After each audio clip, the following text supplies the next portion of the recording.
My name is Zach Pierce, here tonight representing the Sierra Club, and I appreciate everybody coming out on a Wednesday night. There are a lot of familiar faces in this room, which reveal how many technical experts there are and folks who have worked on clean energy decarbonization for a lot longer than I have.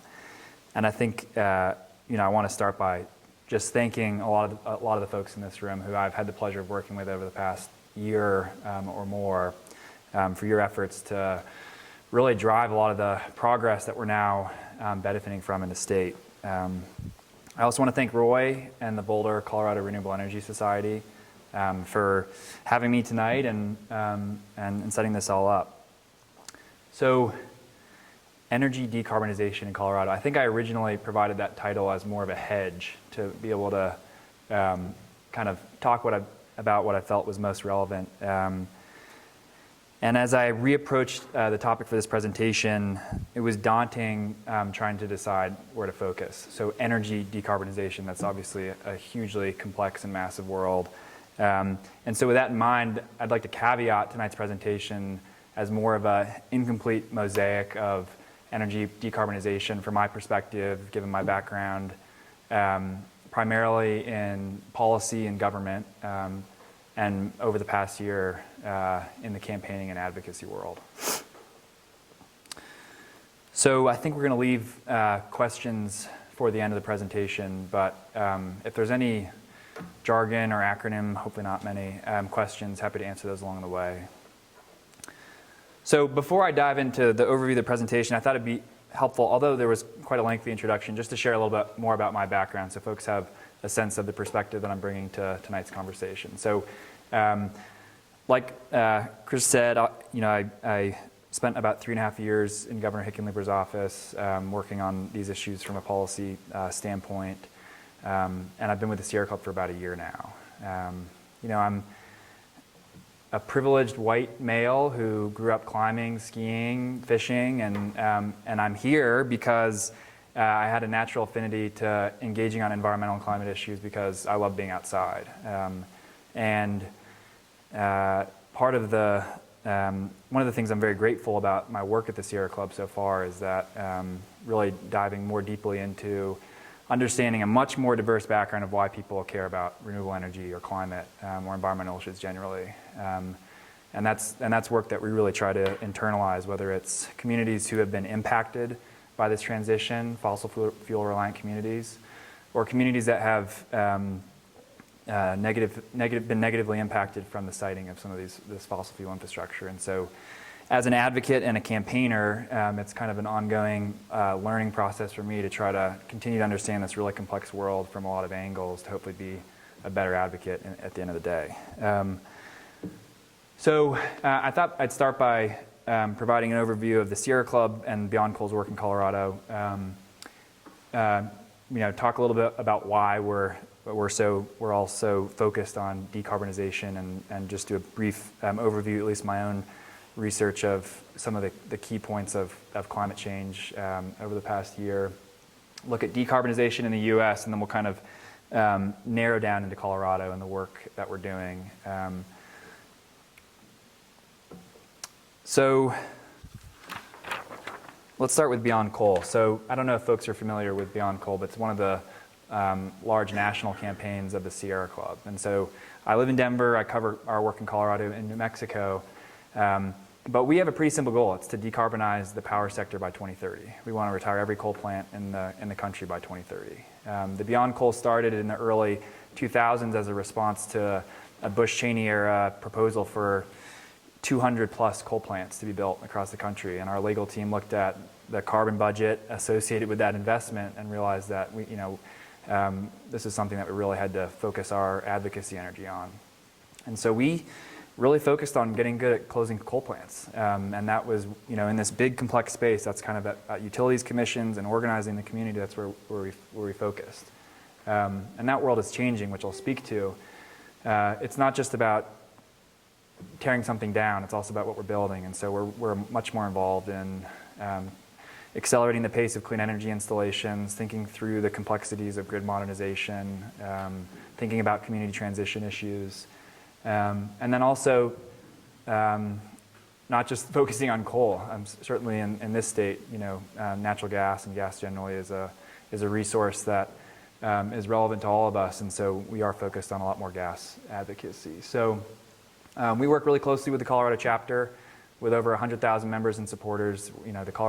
The Sierra Club in Colorado is the largest environmental organization in the state, we've been able to develop a really great relationship with the chapter. And I think historically, while the Sierra Club has had all of these discrete national campaigns, so you have the Ready for 100 campaign, Beyond Coal, Clean Transportation for All of these worlds are colliding as we talk about electrifying everything, and the work that we need to do in transportation, and the work that we need to do economy-wide to hit the decarbonization goals. And so the chapter has been a really great resource to help serve as a conduit to convening the campaigns and making sure that we're leveraging that strategic overlap. This is a picture of some of our folks with the Colorado chapter with Mayor Hancock at the Ready for 100 commitment that was made earlier this summer, which we were very excited about. And then we have this enormous inhaler, which is more like a large hand with a small inhaler, but that was a rally down in Colorado Springs where we were working. So quickly, going back to Beyond Coal, we're focused in a number of areas in Colorado. The primary areas of focus have been the Comanche generating station and the XL Colorado Energy Plan that I know folks may have heard about.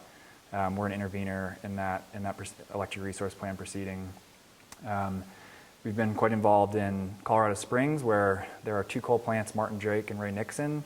Martin Drake, if you've driven down I-25, you've seen Martin Drake. It's one of the last remaining coal plants that's located in downtown urban area the size of Colorado Springs. And we've had the pleasure of working with some of our partners in Platte River Power Authority territory. I see Alan in the front here, but we've been, that's the municipal utility that does provide power to four cities in the Northern Front Range, and so we have a pretty wide reach in the state. So the Beyond Coal campaign has a number of capacities. We've got a legal team, we've got an organizing team. Many of you know Anna McDevitt, our fantastic statewide organizer, a comms team, an analyst team. And as a campaign representative, it's kind of my role to help decide when to deploy which strategies and try to coalesce and drive forward a larger campaign strategy. And it's a big team and it can be messy, but when we're all working together, we're quite effective. And I'll brag a little bit just to say I think it's unique to have that full spectrum from organizing to actual legal intervention to grass tops engagement to the comms strategy. I think we've developed a pretty unique model.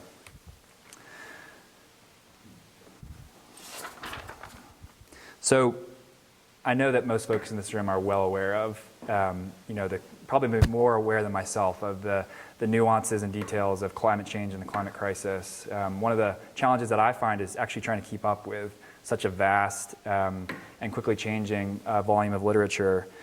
But this presentation was an opportunity for me to do a quick review for myself about some of the more pressing developments over the past year. So the first chart in the top left, I'm sure many of you have seen something similar to this before, but this is the CO2 observation at the Manawa Observatory, which in April of 2018 recorded an average concentration of atmospheric CO2 above 410 parts per million. And this is the highest monthly average ever recorded. And according to ICE records, it's the highest that we've seen in 800,000 years. And it's important to note that while the exact lag time is uncertain, we're still living in the climate of the past. We still don't know what it's like to live in an equalized planet at 410 parts per million. And despite, moving to the next chart, despite a brief plateau between 2014 and 2016, our global emissions continue to rise. In 2017, global emissions rose 1.4%.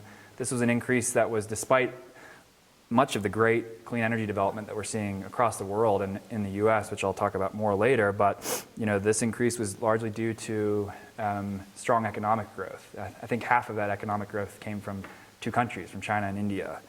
And so it's just a good it was a good leveling observation for me to be grounded in the fact that small aberrations in some of these large developing countries completely change the overall emissions that we're grappling with.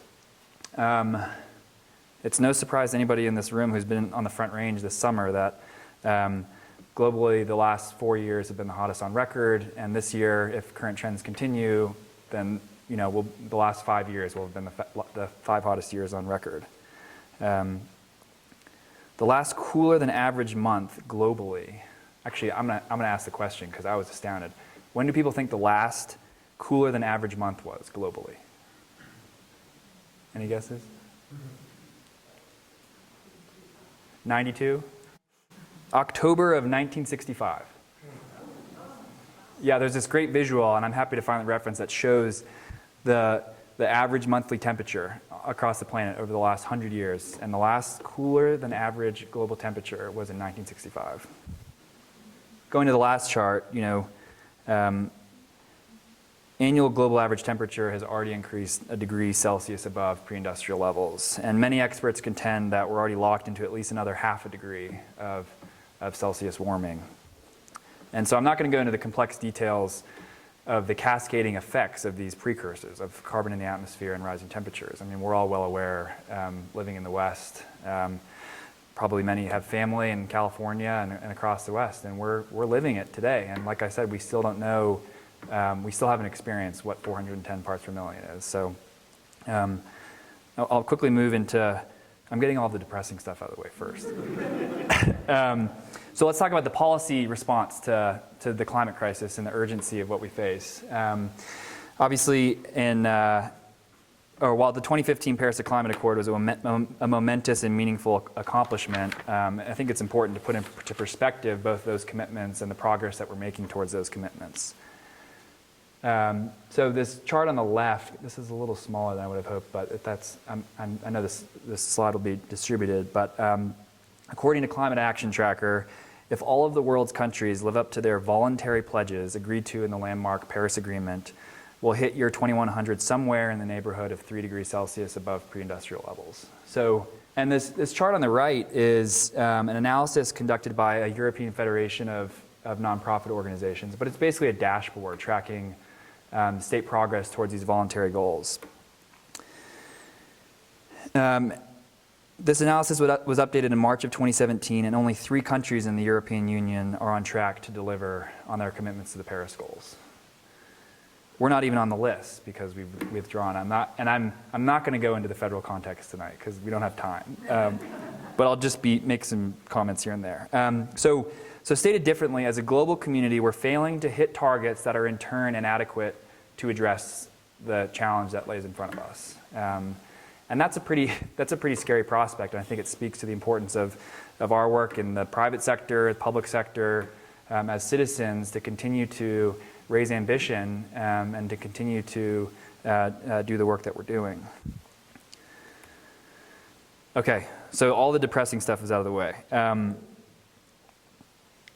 I was going through all these updated numbers and feeling depressed. And then I ran across this article in Nature, which highlighted a pretty powerful analysis that I found a source of inspiration. But it was a study that found raising ambition from mitigating climate increase from 2 degrees to 1.5 degrees would prevent 150 million premature deaths through 2100.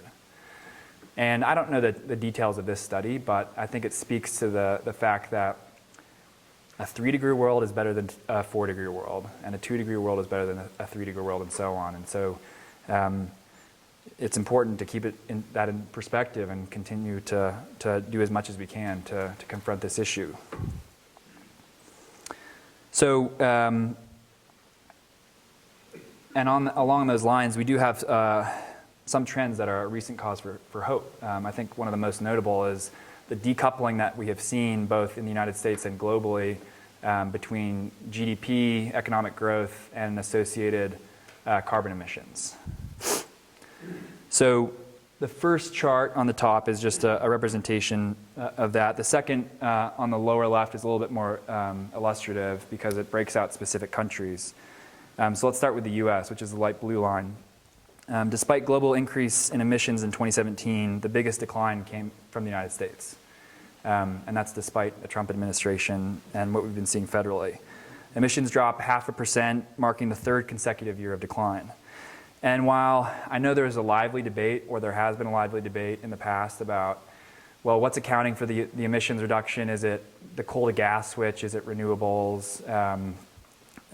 But in 2017, the International Energy Agency actually felt comfortable enough saying decisively that this carbon decrease was due to the acceleration of clean energy installation in the US, which I think is a pretty exciting trend and one that's only going to accelerate. So if you look at the red line, that's China, which did account for, was one of the primary drivers in the overall emissions increases that we saw. And while China's economic rebound did play a major role in the 2017 increase, the longer trends are encouraging. So China's economy grew nearly 7% last year, but emissions increased by just 1.7%, thanks in large part to continued renewables deployment. We know that China is one of the largest investor in clean energy in the world. And the air is so bad over there, they're forced to change. China's carbon emissions in 2017 reached 9.1 gigatons, only 1% higher than 2014 levels, despite consistent economic growth over the last 4 years. And all of the projections in China and across the world for clean energy development have been proven overly conservative. So in 2008, China set a goal of installing 2 gigawatts of solar photovoltaics by 2020, and now is on track to install more than 200 gigawatts. So that's a meaningful change. So for the remainder of the evening, I'll kind of start to focus in on the U.S. and then Colorado. I'm biased given the hat that I wear, but primarily we'll be talking about the energy sector and a couple subsectors within that sector. This is a graph from the EPA Greenhouse Gas Inventory, which breaks out greenhouse gas and greenhouse gas equivalent emissions by sector. And so, as you can see, the energy sector accounts for 95% of the greenhouse gas emissions in the U.S. And this is not to say that reductions and progress in agriculture, industrial waste, these other sectors aren't crucially important, but won't be the focus of my presentation this evening. So we're now looking at the energy sector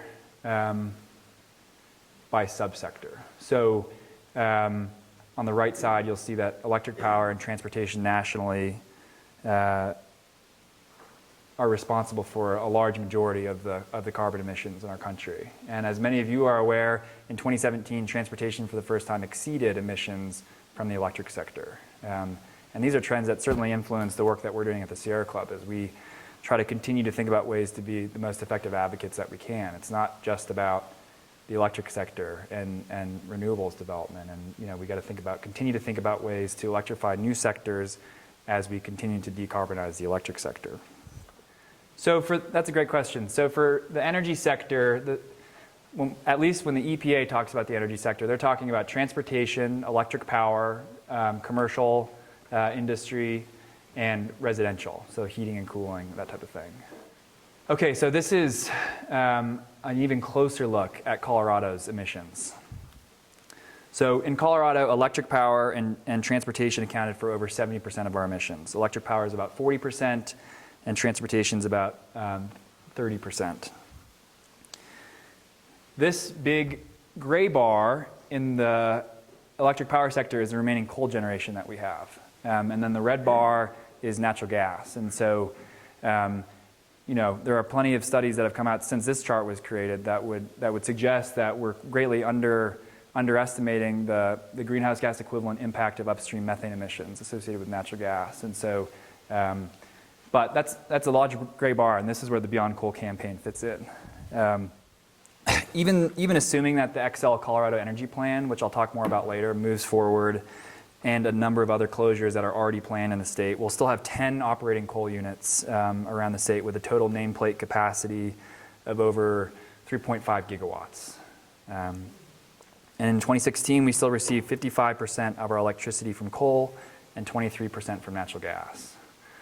So, I will make the argument that while the Ready for 100 commitments are hugely important that we've seen from Denver, Pueblo, we'll talk about a number of other communities. We have a long way to go before we're even dealing with many of these intermittency challenges, and we have a lot of gas and coal to retire to begin to accelerate that decarbonization.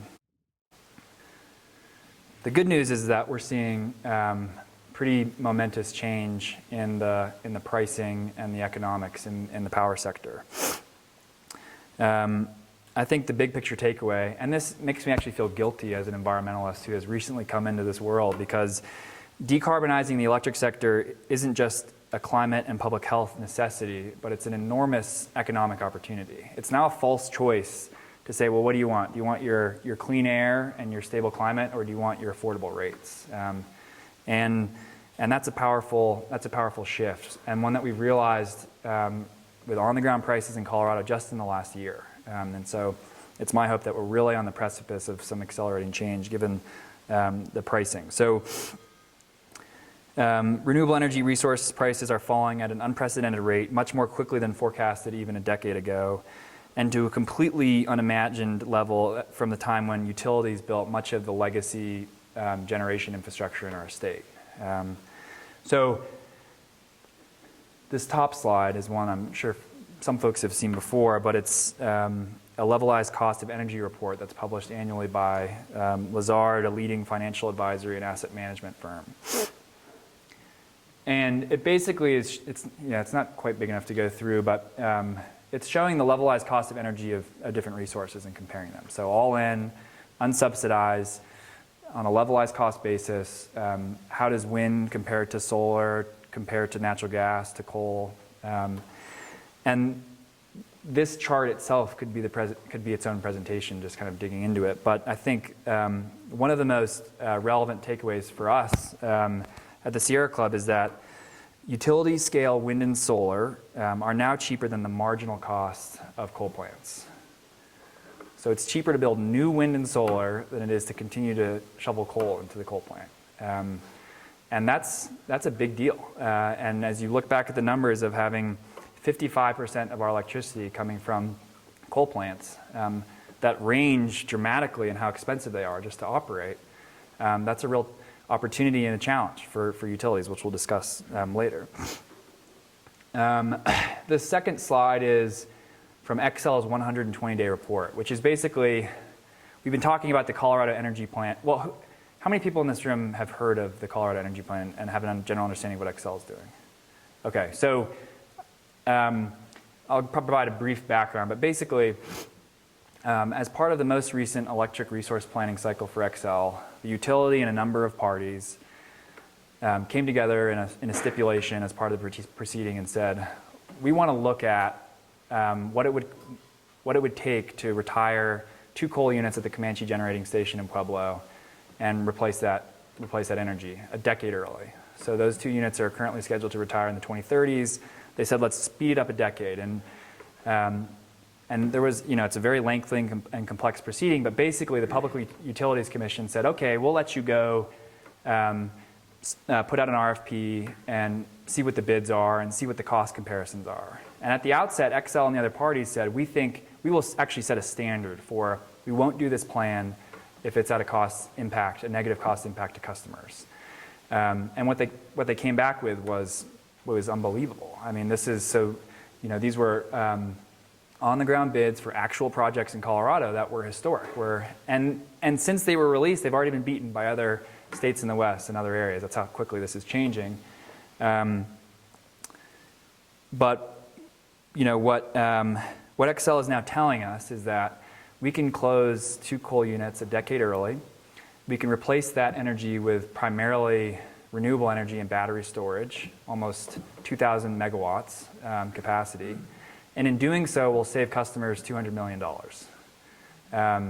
And so this is the, let's see, yeah, so this is the pricing. I don't know if anybody can see this, but we're seeing levelized pricing at wind between $11 and $18 a megawatt hour. That was the specific band of the actual projects that Xcel selected, not just the median bids that we saw in January.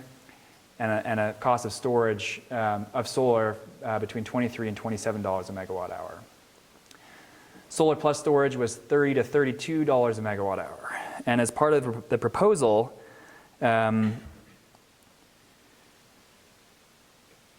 Xcel could achieve nearly 55% renewable energy by 2026 and reduce carbon emissions by 60% from 2005 levels.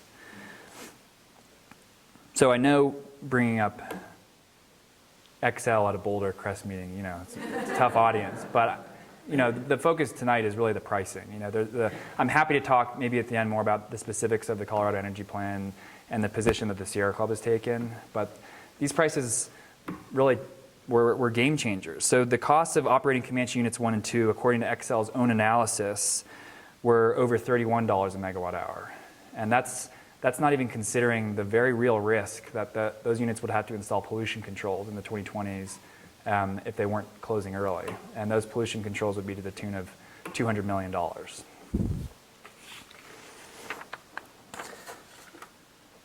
The one thing I failed to mention was, so we saw the solar plus storage between $30 and $32 a megawatt hour. The proposed battery storage projects that were part of this single report from Xcel represent more than a third of the current utility scale battery capacity across the entire US, and will be the largest announced acquisition of battery storage to date. So we'll stop there on the Colorado Energy Plan. I see Leslie's just walked into the room, so maybe we'll talk about it more later.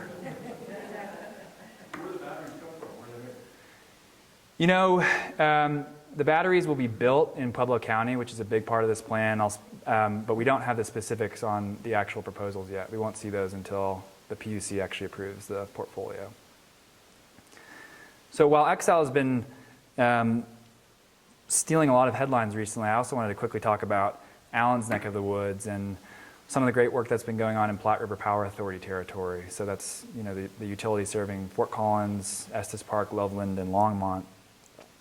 And last fall, PRPA completed a study that demonstrated that they could achieve a zero net carbon energy portfolio across their 4-member municipalities by 2030, using new investment in renewables coupled with coal retirement.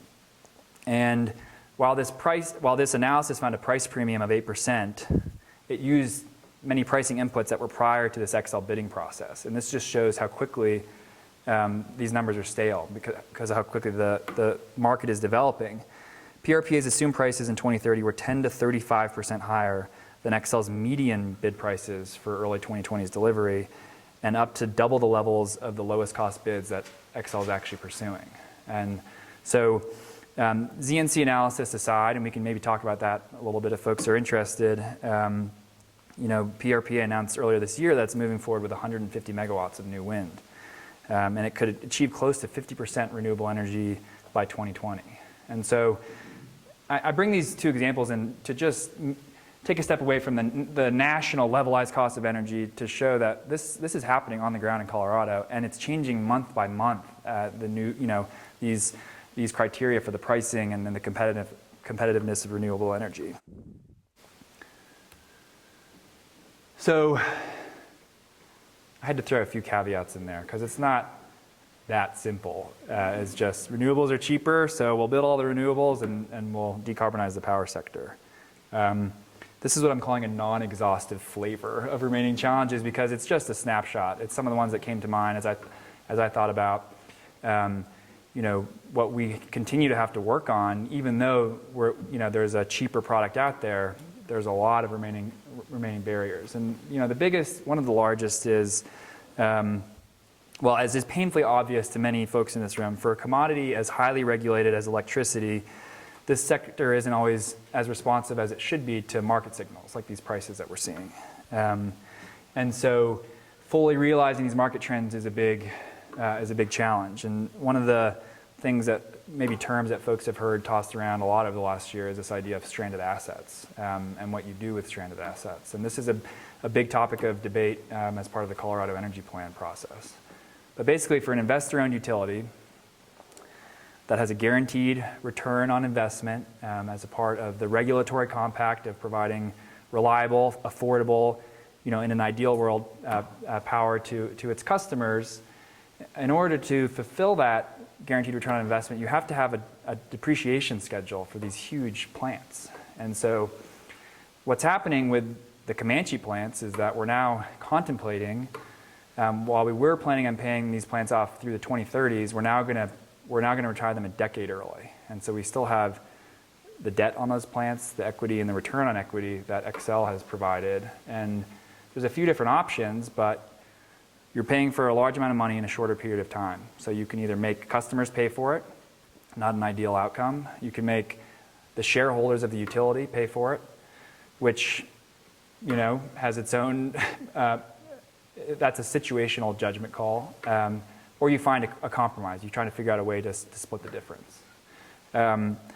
And I want to highlight that stranded assets and dealing with them, I'm not aware of, if anybody's aware of a silver bullet kind of panacea solution, let me know. But one of the things I wanted to discuss tonight was securitization briefly, which is kind of this well, it's not a new tool. It's been used across the country for decades, but in a different context. So now that we have all this legacy generating capacity in the US that's no longer economic, how do we pay it off and how do we free up this investment to invest in more affordable, cleaner, renewable energy? And so what securitization does is it's a financial tool that allows for a utility to take the remaining depreciated asset on a coal plant and issue bonds to cover that amount of money. And the catch is that for an investor-owned utility, like I said, we talked about a guaranteed return on investment. And so generally speaking, a utility is guaranteed about a 9%, 10% return on their investment in these big pieces of infrastructure. If you, kind of like refinancing your house, if you reinvest that money in a AAA rated bond, there's a much lower cost of debt at about 3%. And so the customers realize savings. I talk about three legs of the stool when we think about securitization. So customer savings, lower cost of debt, and mitigating the risk that a commission would decide, well, without securitization, the customers have to pay even more than they're currently paying because we're retiring a plant early. The second leg of the stool is freeing up investment for the utility to actually use that money on cleaner, more economic resources instead of it being stuck in these plants, which is where the stranded comes from. And then the third really critical piece of the leg of the stool, which the Sierra Club has certainly advocated for, is ensuring that a portion of that refinance savings goes towards supporting the communities who are going to be impacted by the closure of the plant. And so a version of this was introduced in the Colorado legislature, not in the 2018 session, but in 2017 by Representative Chris Hansen.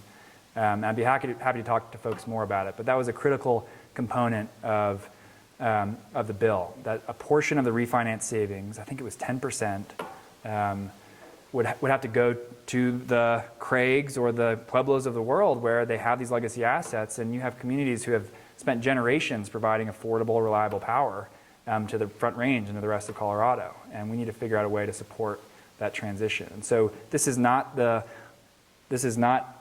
only solution or an adequate solution, but it's one of the few proposals that I've seen that could be applied to a number of different venues across the country to really provide a compromise path that incorporates the interests of shareholders of the utility and the utility, of customers, and of the impacted community. And so we worked on securitization in Colorado as well as in New Mexico. We're currently working on a securitization bill with a number of other parties. One of the other things I wanted to touch briefly on in the investor-owned utility world is how we need to change how we're talking about resource planning. And so in this world of the Colorado Energy Plan, what happened is the utility voluntarily came forward with a number of other parties and said, we want to look at these existing assets and see if we could find a better deal for our customers. But traditionally, the resource planning process is very forward-looking. You say, what is our resource need in the resource planning period, and what do we need to build? And one of the things that we'll be working on moving forward is ensuring that there is more of a scrutiny placed on utilities' existing infrastructure. So the modeling is not just looking at what should we build moving forward, but how much money is our current portfolio losing us compared to cheaper wind and solar and battery storage. one example I was sharing with Alan earlier was, as part of this 120-day report process in the XL Colorado Energy Plan, they had 11 portfolios, I think 11, of a wide variety. But one of the portfolios, what is the least cost portfolio with a 0 megawatt need? So basically, what's the cheapest way to continue to operate our current system? And the strategist model still chose 600, 700 megawatts of new renewables, because it was cheaper to build more new renewables, lower the capacity factors of some of these legacy assets.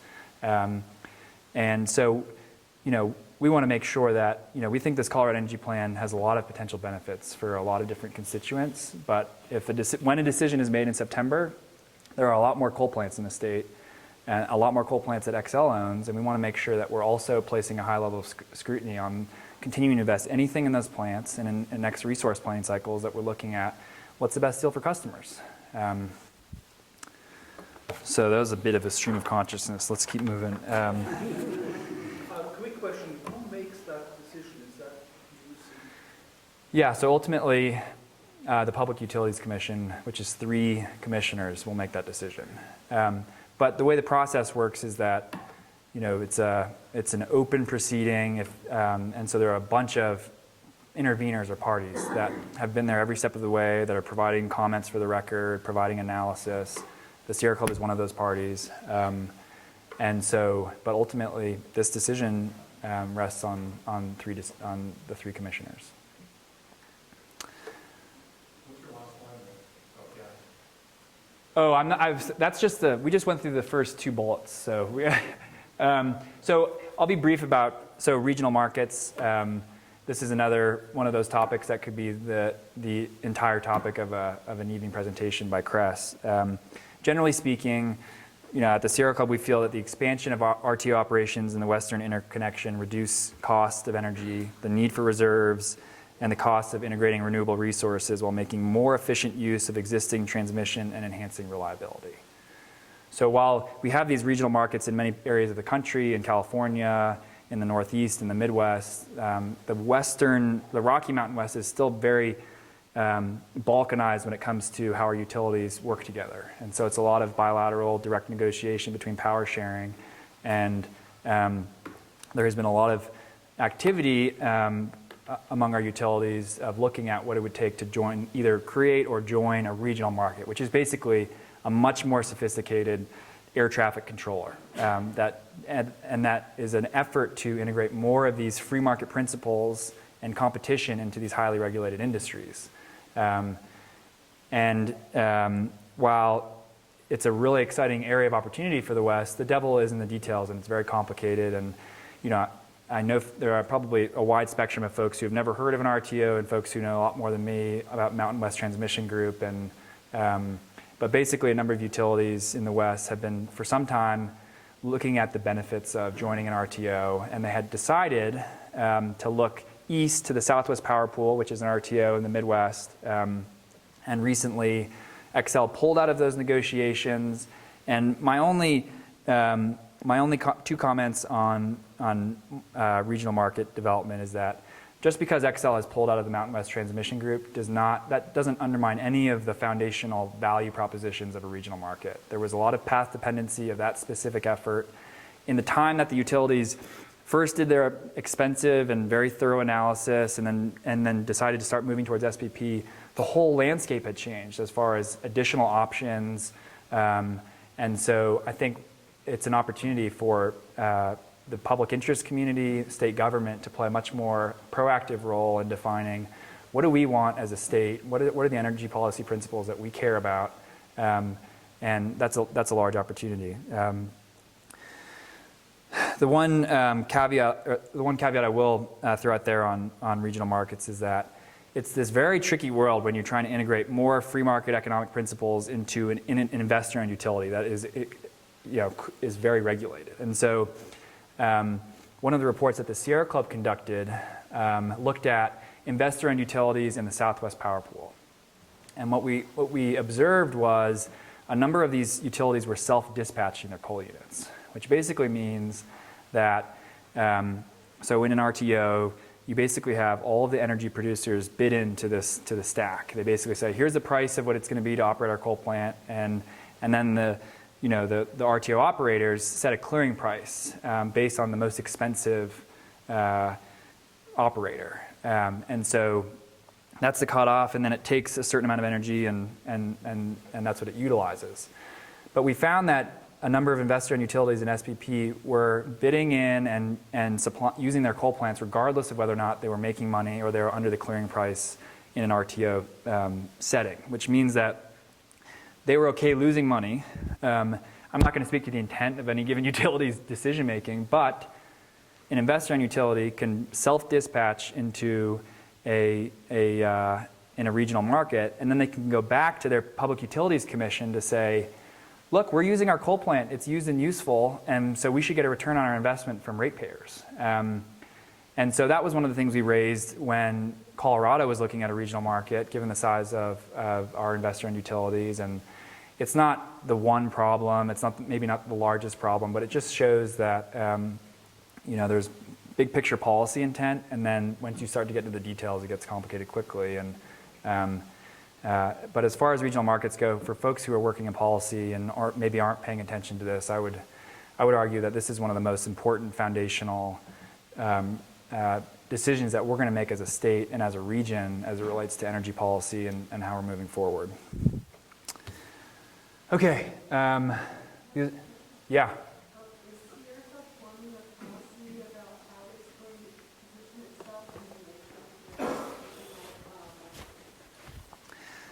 That's a great question. Can you repeat it? Does the Sierra Club have a policy, or are we forming a policy on regional markets? I should review our actual, the answer is it's complicated and it's case specific. So for example, the Sierra Club has taken a position on development on a regional market in California in CAISO that has to do with it expanding. It's actually a defensive position. We have fears about this RTO expanding. We were supportive of the Mountain West process looking at SPP, but we were hesitant that it was a utility-led process. So the utilities got together and said, this is what the best RTO is for the state, and we'd like to see a process that has more decision-making input from this community, from the executive branch in Colorado, from other decision makers, so that we can make a more informed decision. But I'd be happy to chat with you after and try to get you our formal policy. But big picture is generally we think it's a good thing. It's important for integration and efficiencies, but we have to make sure we do it right.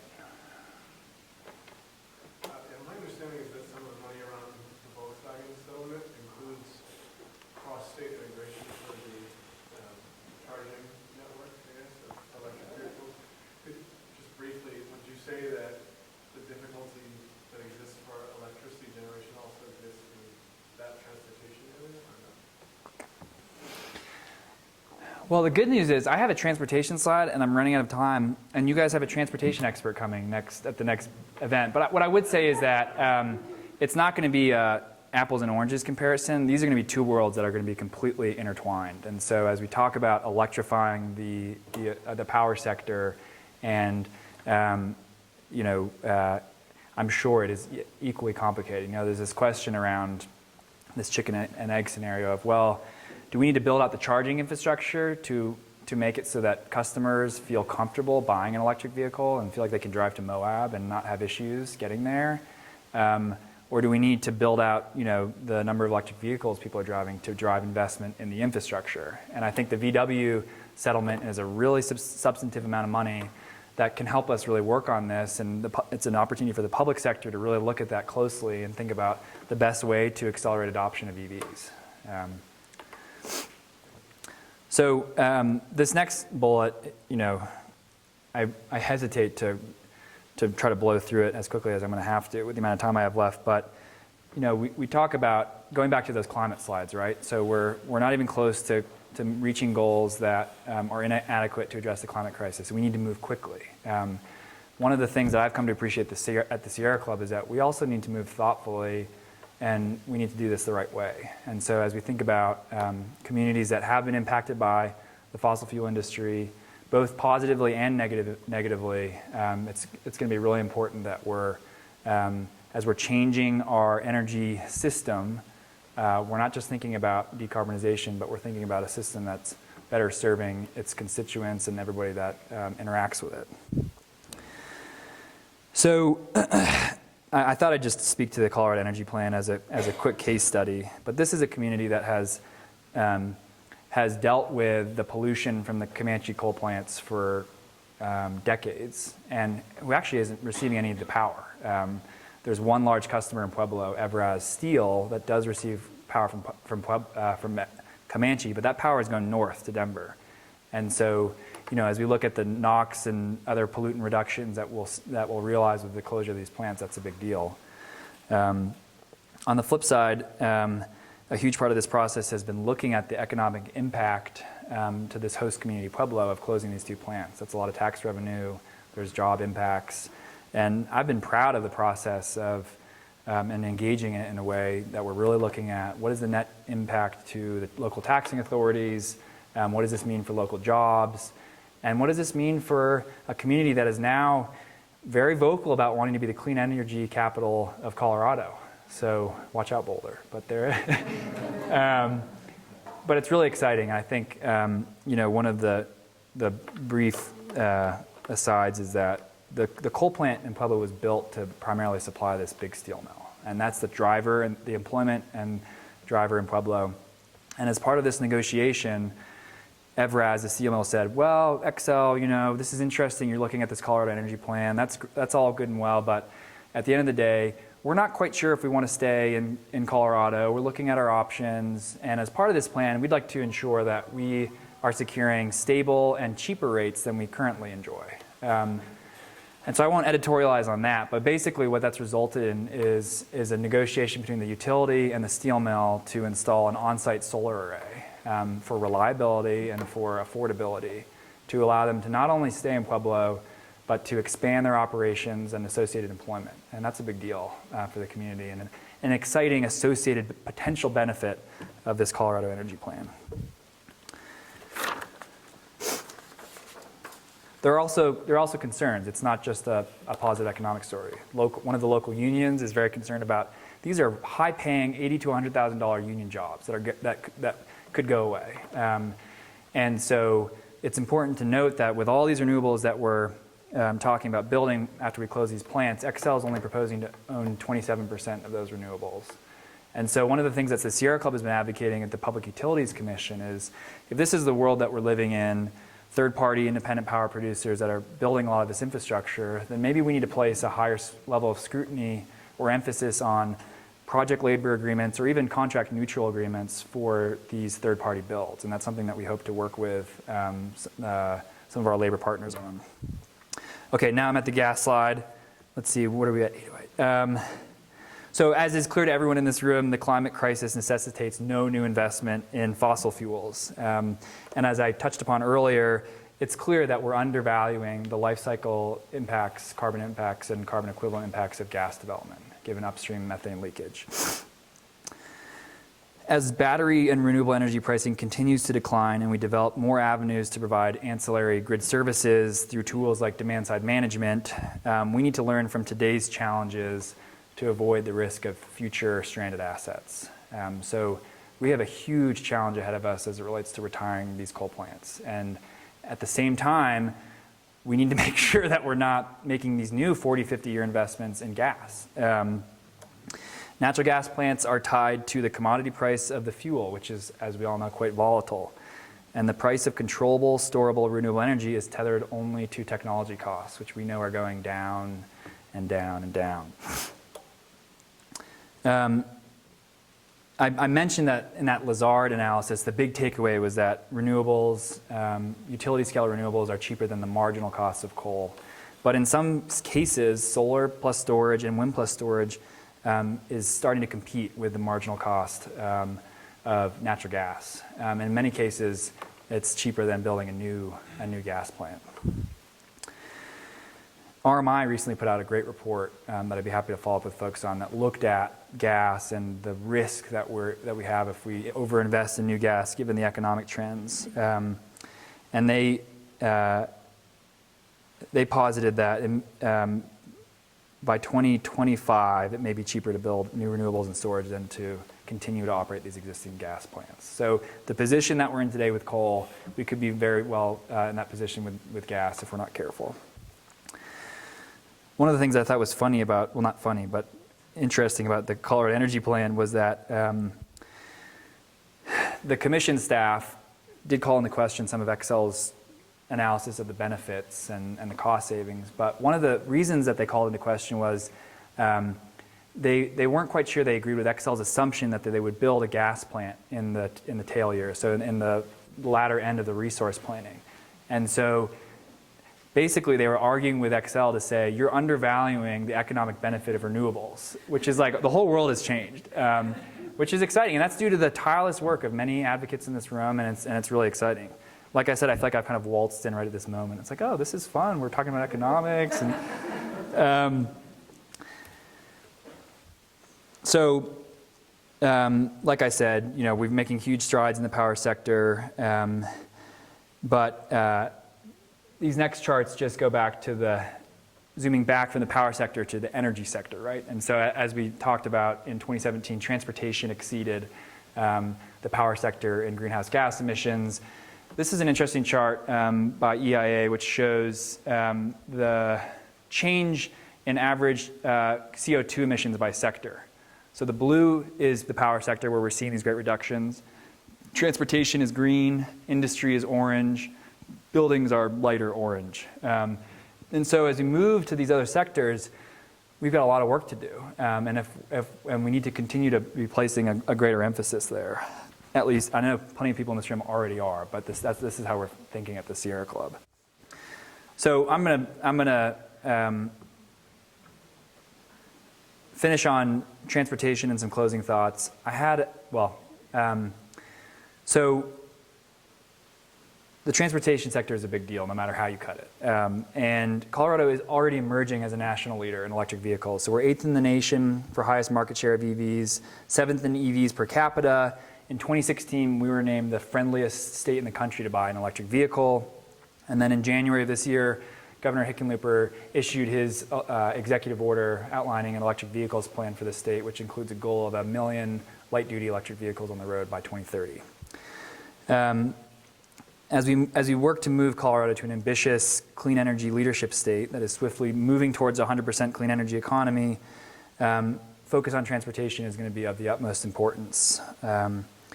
In addition to climate change, transportation is also responsible for dangerous levels of air pollution in the state. I don't know how many of you drive on I-25 and see those ozone warning delays. I saw it was like pack a lunch and stay home.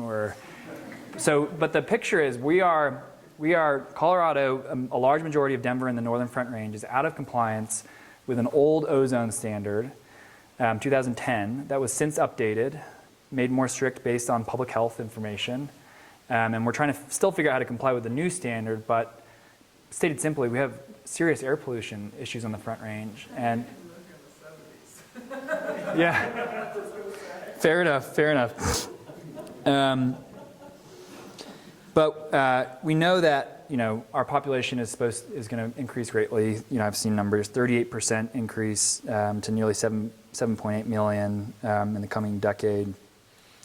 And notwithstanding larger technological developments in this sector, we know that we're going to see a larger number of vehicle miles traveled in the foreseeable future. And so electrification of this sector and decarbonization of the sector is going to be critical.